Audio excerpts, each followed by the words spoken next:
Reka twongere tubashimire kandi tubifurize kugubwa neza. Jeti bavandimwe muryango mugare wa Africa Infos News.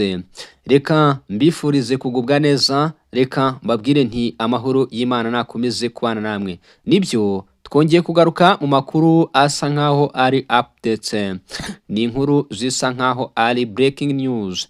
Na makuru akomeza kugenda atangazwa ndetse nibikomeza kugarukwaho. Reka twinjire kuri page zikomeye kubivugwa ku mutekano, politike, diplomasi, ubukungu ndetse n'imibereho. Twerekeye neza muri teritwari ya Uvira, aha nta handi ndetse ni mu Sud Kivu. Haravugwa iki, haratangazwa iki Fizi hose ndetse na za Bukavu. Ni inkuru zisa nkaho zije zisukiranya mu mitwe yacu ndetse no mu mboni zacu ziri hariya ziturebera uko byifashe. Nibyo ni inkuru rero yemeza ko umujyi wa Bukavu uri muravugamo urusoro n'urusaku rw'amasasu adasanzwe, aho bivuga ko bazarendo batangiye kwataka M23. Tubahaye ikaze muri uyu mwanya amakuru akomeye cyane kuvuga ku mutekano, politike, diplomasi, ubukungu n'imibereho. Ndagira ngo mukande likes ubundi dukomeze kubana 5 kuri 5 tubagezaho amakuru yose uko yakabaye. Mu gitondo mu rukerera nibwo intambara yabyukiye mu mujyi wa Bukavu.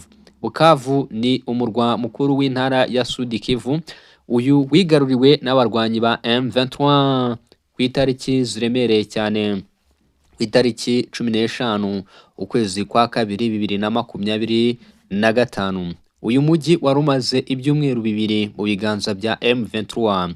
Iwufata ntago yigeze isanga umusirikare n'umwe wa FARDC ndetse bazarendo n'ingabo z'u Burundi nkuko aribo bayoboraga uyu mujyi mbere yuko M23 iwigarurira. Uyu mujyi ufatwa na M23 watumye abantu bibaza byinshi cyane, bibaza bati se bizarangira bitya cyangwa se hari ukundi tuzayibona. Abandi bati iyi ni ambush cyangwa se imitego yaba yatezwe umutwe wa M23. Ntibyatinze kumvikana neza ko bagiye gufungira ahantu bita Walungu. FARDC uko yajyaga yarwanaga nk'aha Bukavu, uko bayisunika ugasanga igiye kure. Bose bahise berekera muri teritwari ya Walungu bajya kurinda neza Uvira. Bazarendo baje gumara ubwoba ingabo za Kongo, zimwe na zimwe bazambura intwaro, barangije bakora buri kimwe cyose. Ubu tuvugana kuri iyi tariki ya 3 kuri uyu wa mbere ukwezi kwa 3 2025, ni nyuma y'ibyumweru bibiri birenze umunsi umwe M23 ifite mu biganza umujyi wa Bukavu. Ni nyuma yuko habereye inama ya Kone Nanga, umuyobozi wa AFC Alliance Fleuve Congo M23. Ubwo kandi nyuma y'iyi nama haturikaga ibisasu mu mujyi wa Bukavu, bikumvikanwa ko ngo byatewe n'ingabo za Kongo FARDC, ariko ku iteka rya Kisekedi aravuga ati ibyo si ukuri, ni ibinyoma. Ubu rero muri iki gitondo ku itariki ya 3 nkuko natangiye mbivuga, nibwo umujyi wa Bukavu wongeye kumvikanamo intambara, urusaku rw'imbunda ziremereye, aho ibiturika byavugiraga ndetse urugamba rukaba rwabaye akasamutwe ku ntambara ikomeye cyane. Bivugwa ko bazarendo bateye ya mbere barimo bararasa bikomeye cyane inyeshyamba za M23. Na makuru atugeraho tukavuga tuti dukomeze kugenda tuyababwira. Ni inkuru zigiye zitandukanye, ni urugamba rukomeye cyane. Umutwe wa M23 ukomeje guhangana bikomeye n'ingabo za Kongo FARDC. Gusa ubu tuvugana ibitero by'abazarendo, ingabo z'u Burundi FDNB byamazije gukandagira mu murwa mukuru Bukavu w'intara Kivu y'Amajyepfo. Gahunda nta yindi, ni counter attack iri bukomereze ngo mpaka mu mujyi wa Goma. M23 ikomeje kurwana ndetse yirwanaho, ariko abahanga bati imbaraga z'abarwanyi muri Sud Kivu zikomeje kuba nkeya cyane. Ese biraza kugenda bite muri Sud Kivu? Ubu tuvugana tugarutse gatoya inyuma, tutari twakomeza ngo tubabwire imihanda yamaze gufungwa.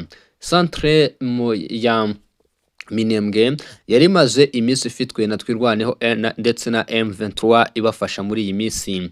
Ubu byatangajwe ko ingabo za Congo FARDC abafatanyabikorwa bazo barimo Wazalendo, ingabo z'u Burundi bamazije kuyihasohora. Ni bimwe mu bikomeza kugenda bitangazwa, aho ubu imirwano ikomeye kandi ikomereje kugenda iba muri ibi bice bigiye bitandukanye. Fizi yose ndetse ibice byose Twirwaneho na M23 bari bafashe bamaze kubyamburwa. Nugera Uvira bamaze gushyira abasirikare b'ingabo za Kongo ku murongo. Uwitwa Yakutumba akomeje gukora buri kimwe cyose. Contre attaque iravugwamo ingufu nyinshi kuko hamaze iminsi hagenda hagaragara ubufasha bwinshi bushoboka ko M23 yaba irimo irategurirwaho kuraswaho bikomeye cyane bitewe n'ibikoresho byagiye bigaragara. Naho mu yandi makuru biravuga ko umuhanda wa Route Nationale 2 uhuza Katana na Kiana na Kavumu ndetse ugatandukanya Rubero na Walikale, uyu Abazalendo bamaze kuwufata. Bivugwa ko aho nta kindi gisigaye, M23 iri wisigaranye inzira yerekera mu Rwanda icyangugu ndetse no guca y'amazi. Mu gihe kandi gahunda ari ugutera vitensi bazamuka berekera muri Nord Kivu, by'umwihariko mu mujyi wa Goma. Ni inkuru zerekana ko imirwano ikomeye kandi ikomeje mu burasirazuba bw'igihugu cya Kongo. Ubu tuvugana biragaragaza ko urugamba rukomeje kugenda rwiyongera. Abarwanyi ba M23 ese barabaza kubasha guhagarika izi vitensi z'ingabo za Kongo FARDC ndetse na koalisiyo y'Abazalendo? Ni ikibazo kibazwa kandi kibazwa na benshi, aho urugamba rukomeye kandi rukomeje mu bice bitandukanye. Aha mu burasirazuba bwa Kongo intambara irakomeye ndetse ibintu bikomeje kuba ibindi.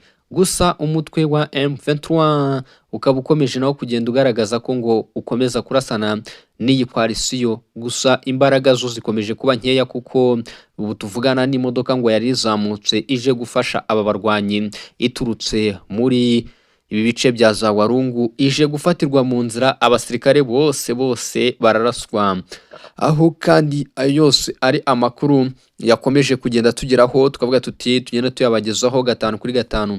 Bavandimwe muryango mugari, nshuti bakunzi ba Africa Info News, reka mbifurize kugubwa neza mwese. Rero murabyumva ko urugamba rwamaje kujya mu mahina.